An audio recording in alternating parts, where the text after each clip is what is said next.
환영합니다. Welcome to K-Culture Dive, where we dive deeper into the heart of Korean culture with K-entertainment issues, AI culture news, K-culture and photos, and today our K-Culture issue segment, where it's all about the BTS fever. And I'm your host, Kwon So-ah. Let's dive in. And starting off the new week with me is our co-host Walter Lee. Hello, Walter. Hello, Soa. Happy Monday, Soa, and happy Monday to all of our viewers watching. I'm Walter Lee, here to give you the latest in Korean entertainment and also co-host alongside our Soa here. And today, Walter, we've got some huge K-Enter news. It's actually really historic news for K-pop. So, Walter, as we start off with one of the biggest annual music celebrations, the Grammys, and you've been keeping a close eye on Korea's entries there. So, what do you have? Yes, so K-pop Demon Hunters and their song Golden has made a historic triumph, and not only that, they have just become the first K-pop song to ever win a Grammy. Now, the global hit was announced as the winner in the Best Song Written for Visual Media category at the 68th Grammy Awards premiere ceremony in Los Angeles. Now, as I just briefly mentioned earlier, the K-pop, this marks the first time for K-pop composers as well as producers to actually win a Grammy Award. Now, I think there needs to be a shout out to the songwriters who were the ones who worked on this amazing track Golden, and they were EJ as well as Teddy 24, not Teddy 24, Teddy and 24, and the producing team of IDO. Now, Golden was also nominated for Song of the Year and went head-to-head with Blackpink's Rosé, but spoiler alert, they both ultimately lost out to Billie Eilish and her song Wildflower. Well, congrats to Golden for their award. And we can't forget about our other representative, Rosé. So how did she do? Rosé made a historic effort right at the start of the Grammys as she and Bruno Mars performed the, I guess, most popular soloist song, Aparte. And with Bruno Mars, it was more of a rock and roll rendition, and I think it did very well. Now, Rosé, along with her Aparte partner, were up for Best Duo Group performance, but beaten by Ariana Grande as well as Cynthia Erivo with their rendition of Gravity, the Defying Gravity from Wicked Part 1. Now, Rosé also was up for Song of the Year, but as mentioned, that went to Billie Eilish. Her last nomination came in the form of Record of the Year, but unfortunately, she left empty-handed. That went to Kendrick Lamar.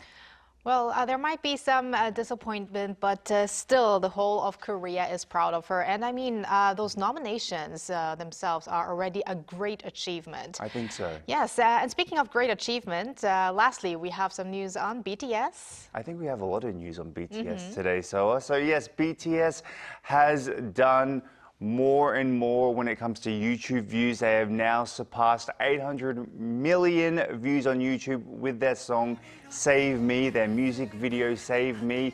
That was according to Big Hit Music. Now, released back in 2016, Save Me is a track from BTS's special album, The Most Beautiful Moment in Life, Young Forever.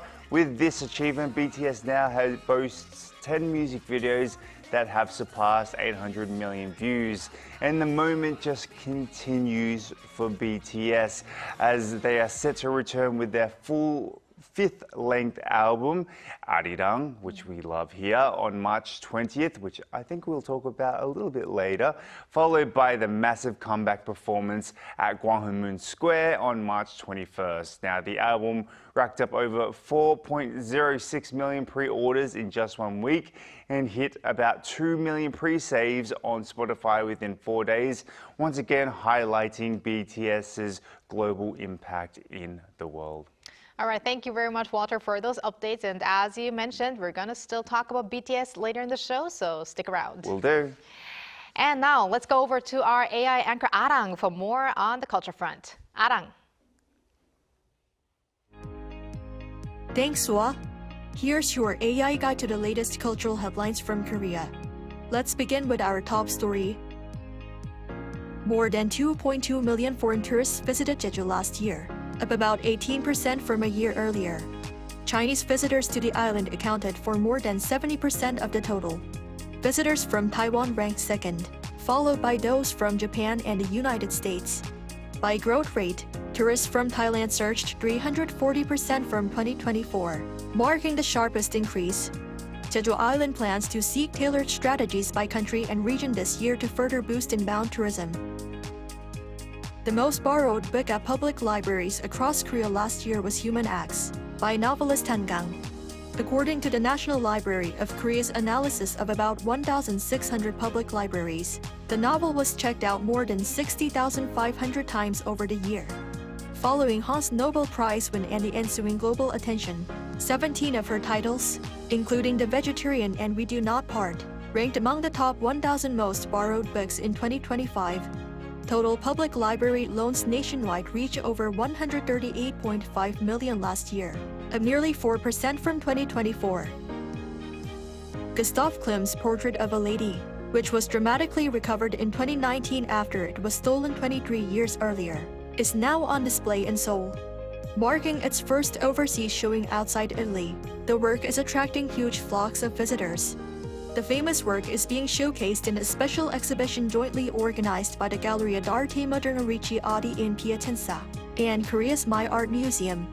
The exhibition presents around 70 works from the Italian Museum's collection, offering an overview of the evolution of artistic styles and movements in Italian modern art from the late 19th to the early 20th century.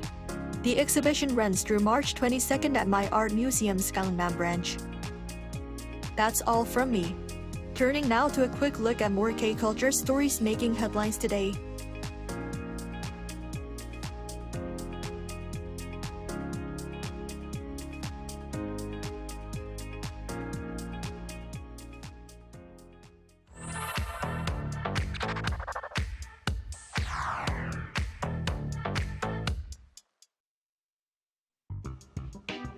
Through a single photo at a time, we take a closer look at culture in Korea. This is K-Culture in Photos. Let's start with a word, tteokbokki. It's one of Korea's most iconic foods, made with chili rice cakes simmered in a sweet and spicy sauce. Now take a look at these photos. Doesn't it make your mouth water? This year, National Geographic Traveler picked tteokbokki as one of the world's food trends, highlighting Korea's signature sweet and spicy flavors. They say Korean food culture, especially tteokbokki, is gaining global attention alongside K-pop and kimchi. Tteokbokki is traditionally made with a cylinder-shaped rice cakes cooked in a sauce of gochujang, chili powder, and sugar, that perfect balance of sweet and heat. And as this dish becomes more global, it's even been added to the Oxford English Dictionary. And look at the variety here. You see the classic version. There's another one with boiled egg, and this one is with a fish cake omuk. And here's another one with ramyeon noodle added. It's called rapbokki in Korean. And one more thing, during winter, that bright red sauce looks even more striking against white snow. So if you ever visit Korea, this is one dish, especially in winter, you really shouldn't miss. Let's take a look at the first photo. I believe many of our viewers will find them very cute, and some of you probably want a whole shelf full. And starting with this photo, I want to bring you to an art event that just wrapped up yesterday. It's the K Illustration Fair held at COEX in Seoul. And this event wasn't just about cuteness, it was a whole world of creative expression. Illustrations, graphic design, live painting, picture books, games, animation, you name it. It was all there. Now move on to the next photo. This is the inside of the fair. And rows of booths and art and artists packed with different variety of arts. And that tells us something very clear. Korean illustration culture is vibrant and competitive, full of talented people ready to share their work. And here's the best part. Look at this crowd. So many visitors came to see the art up close, talk with creators directly, and even take home their favorite pieces.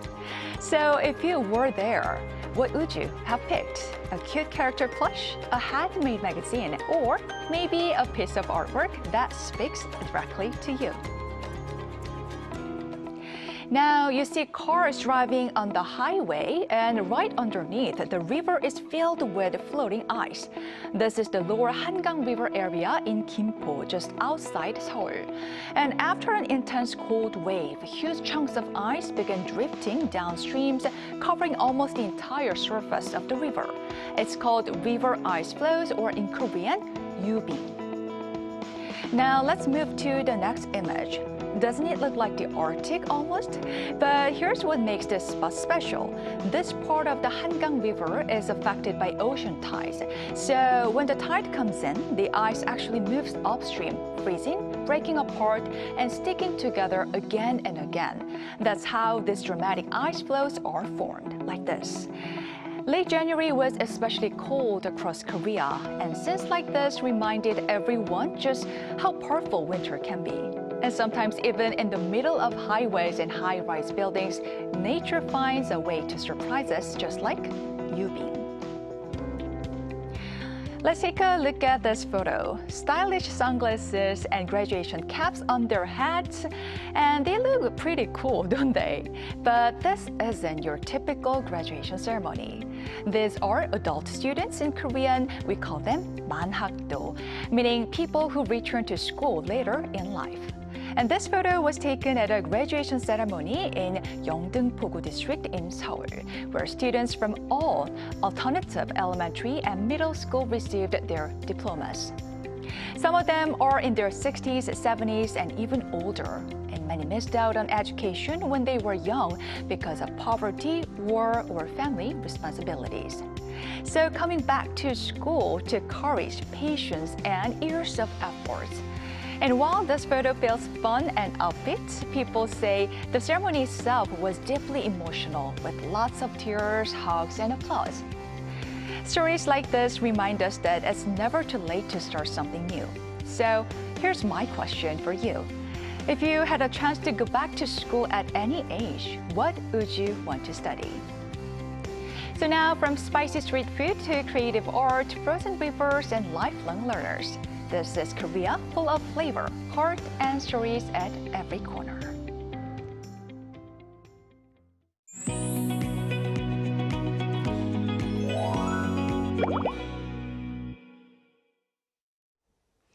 Excitement is building worldwide as BTS prepare for their long-awaited comeback. With a new album on the horizon, world tour tickets, including shows in North America and Europe, have sold out in the blink of an eye, once again proving the immense power of ARMY. For a closer look at the global anticipation surrounding BTS ahead of their upcoming world tour, we're now joined by David Kim, a content creator and adjunct professor at Daegu Cyber University. Welcome back, David. Hello, glad to be here. And David, congratulations. Oh, yeah, for what? You personally got your hands on one of the tickets for correct. the BTS concert. Yes. So tell us which concert it is, when are you going, where is it, and how was the ticketing process? And also, if you have some tips to share with us on that success, Oh, yes, please. I do. So, yeah, it was an absolute bloodbath, to say the least. ARMY literally called the ticketing process a war, and I survived from that war. Although it's third floor, I'm very grateful because I survived that competition. So my tickets are for the opening night in Goyang Stadium on April 9th. So I am very lucky. It's going to be their first concert in years, and I'm going to be able to witness the first opening of it. And yes, definitely I went to the PC room for the better connection, and it was a total competition over there. I saw so many people, including a lot of senior armies as well too, which surprised me. I've never seen the PC room fully packed of people that much, with a lot of females as well. It's normally very male-dominant culture, right? So I was very surprised with that. And yeah, although I succeeded, there are a lot of tips out there that people should know beforehand before they go into the process, I've listed a few. So first of all, go to a PC room for the best environment. And the second tip would be always stay calm. And this is coming from experience because I fumbled a lot. I was very nervous. It was my first time, so I misclicked on some places. And then in the blink of an eye, my queue was in like 170,000 or something. Wow. So yes, that 1 millisecond or 2 seconds really matters. So always stay calm. And when you spot a seat, just go for it immediately. Don't try to get better seats or anything. That seat will be taken in a few seconds. So that would be the biggest tip for me, yeah. Those are some great tips, and we are seeing some footage here as well with you trying to get those tickets. I saw the video myself. I think you were in the PC room for around an hour and a half, right? Yes. Incredible. And I think it's also very fascinating to see that we have senior fans there as well. We earlier saw in Seyoung's report as well, it's never too late to study. It's never too late to be a BTS fan as well, I guess. I guess you're right, yes. And as I mentioned earlier on the K-Enter program, they are planning to come out with an album on the 20th of March called Arirang, which is great for us. Now, they're also going to be moving straight into performances right after the album comes out as well. Could you walk us through maybe some of their comeback schedules for us? Yes, so as you mentioned, their grand comeback is scheduled on March 20th. It's their 5th studio album called Arirang. It's going to be released at 1 p.m. that day. And right after that, the next day on March 21st, there is going to be a historic comeback in the Gwanghwamun Square. Massive amount of population is planned to be there present for the comeback show. And also starting from April 9th, which is my concert that I'm attending, April 9, 10, 11 is going to be the opening for their massive world tour, Arirang, as well. So after that, they are on full world tour mode. They go straight to Tokyo and onwards to North America and Europe, and they go all over the world, and people are predicting a world tour of more than 100 tours right now. As of now, we know that 80 plus tours are confirmed, but yeah, let's hope it might make history over 100. Yeah. Wow. And speaking of those numbers of concerts, the president of Mexico actually officially requested an additional BTS concert. So at this point, it almost feels like a national level event that we're talking about. So when you hear news like this, what goes through your mind? Yeah, so when I heard it, I was like, is this real? Like, that was really surreal. But at the same time, I wasn't that surprised because at this point, BTS is like a worldwide cultural phenomenon. And it was kind of weird when I heard when the president requested this to our president. And I was like, oh, she should directly go to HYBE or BTS themselves. But the fact that Mexico has that much demand, apparently they only had 150,000 tickets for Mexico, but like there was more than 1 million people that wanted to get in. So yeah, apparently it really was like over demand. And also, you know, if you think about it, BTS is not only just a music group anymore. They're a cultural phenomenon. They're a diplomatic ambassador, I would say. And that is why world leaders around the world are urging to visit their countries even more. The economic effect and impact they bring for those single days, those several dates in those countries are enormous. So it's not really surprising if you think of it in that aspect. Right. Cultural diplomats indeed. Now, with some 4 million album pre-orders, like we earlier mentioned, sold out shows across North America and Europe, and also the Goyang concert tickets flying off the shelves. What would you say? Just disappearing in the blink of an eye. It really feels like this tour is on an entirely different scale. So how unprecedented is it? What do you feel about this? Yes, so absolutely it is unprecedented. We started officially with 79 locations and 79 dates in multiple locations all over the world, 34 cities to be exact. But there are predictions that there will be additional dates to that. And as aforementioned, there will be more than 100 dates. Fingers crossed for that, for the armies that didn't get the tickets. But yeah, it is definitely the largest single K-pop concert act in K-pop history. That is a given. We are actually targeting Taylor Swift at this point. She has the world record for doing massive amount of tours. So hopefully, maybe BTS can break that record with this Arirang tour this time. And I would say a key game changer for this world tour in specific is the 360-degree stage design. So I've never seen this before with my own eyes, but I've seen some visuals on internet, and apparently there's like a center stage, and then the fans and the audience can surround the stage in 360 degrees and see them from all directions. So what the significance of this is that you can sell more tickets and more people can attend, so more people can experience the historical moment. So I think the sheer amount of people that will be able to witness this just amplifies the cultural impact. Yeah. Sounds exciting. Wow, the Taylor Swift effect could be the BTS effect soon, so that's quite interesting. Now, it's been quite a long time since BTS has been back together as a group, obviously due to military situations. But do you think this long anticipation is the reason why maybe fans are getting a bit more excited? And how do you describe the overall mood of the fandom at the moment?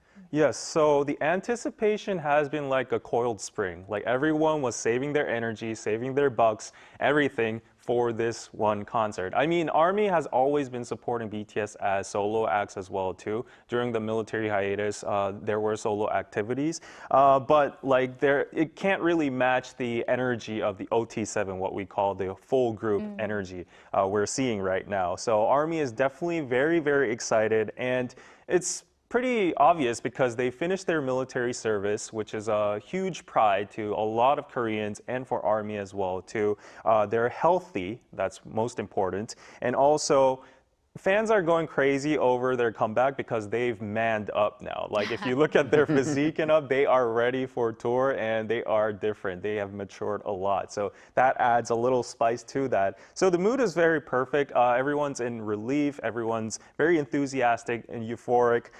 And you can already sense the heat with those 4 million pre-orders. And yeah, the fandom just didn't stay loyal. They actually expanded over the years. I'm glad to hear that they are healthy, because they have to be healthy in order to, go through this whole world tour, even if they have those additional concerts as well. But David, let's talk about the title of the album a bit more, Arirang, which also happens to be the name of our station. Right. So what kind of message or what kind of music are we expecting this time? So yes, the title Arirang is, as you guys know, it's very symbolic to our country. It's called Korea's unofficial national anthem. And it has a lot of spectrum of emotions in the word itself, from resilience, happiness, sorrow, Han, Jong, all of that combined. So it's the culmination of Korean identity. And I think for the message, this is my own prediction, but I think they're going to try to reflect their whole career from the underdogs up till now, from the military experience. And I think it's like a reunion for them, for their long-waiting fans. And on top of that, probably a return to the roots message, because they're opening up at the Gwanghwamun Square, right? So yeah, my prediction is that it's going to be that kind of concept combined with maybe some kugak, some traditional instruments from Korea. That's my guess. If not, I don't know. Maybe we can get some references from like Suga's Daechita, which was very traditional in a sense, but also very trendy. But at the same time, group leader RM said that whatever you expect, it's going to be, unpredictable at your end. So maybe it might be totally experimental. We don't know. We're in the dark here, but I'm very curious. Now, David, this is actually going to possibly pan out to be the largest K-pop tour in history, or to date at least. What are you most excited about? And maybe are there any other countries apart from Korea? Because I think obviously Korea would be the actual place to go to see them. But do you think there are any other countries that you might look out for the group? Yes, so I think probably the most iconic one would be definitely the opening stage at Gwanghwamun Square because it just has so much significance in culture-wise, history-wise to our nation, right? So I think that would be the most iconic stage. But as for other countries, actually, it's their first ever stadium concert in Peru and Colombia. So countries like this are really, really excited because it's the first time BTS is actually visiting. And yeah, that's going to be a great sight to see because like these fans have been missing out for all these years. But for me, I'm a little bit biased, although you said maybe some other countries. I'm actually from Busan, so I think, yeah, the highlight for me would be their Busan concert. And it's not just because of bias, actually, it's going to be held on June 13th, which is their debut date, and also it's their 13th anniversary as well, too. So, yeah, it's going to be a massive sentimental milestone, and as a Busan person, I'm gonna try my best to get hands on those tickets. And yeah, let's keep my fingers crossed. Okay, good luck to you, David. And we are also going to be looking forward to your experience at the concert once you go to the Goyang concert, hopefully also to Busan, maybe some other venues as well. Yes. And thank you as always for your time and insights. Thank you, David. Thank you, David. And thank you, Walter, as always. We're gonna have you back here on Wednesday. See you Wednesday. Thanks for watching and your interest in everything K-culture. Please tune in again tomorrow, 2 p.m. Korea time. Keep diving.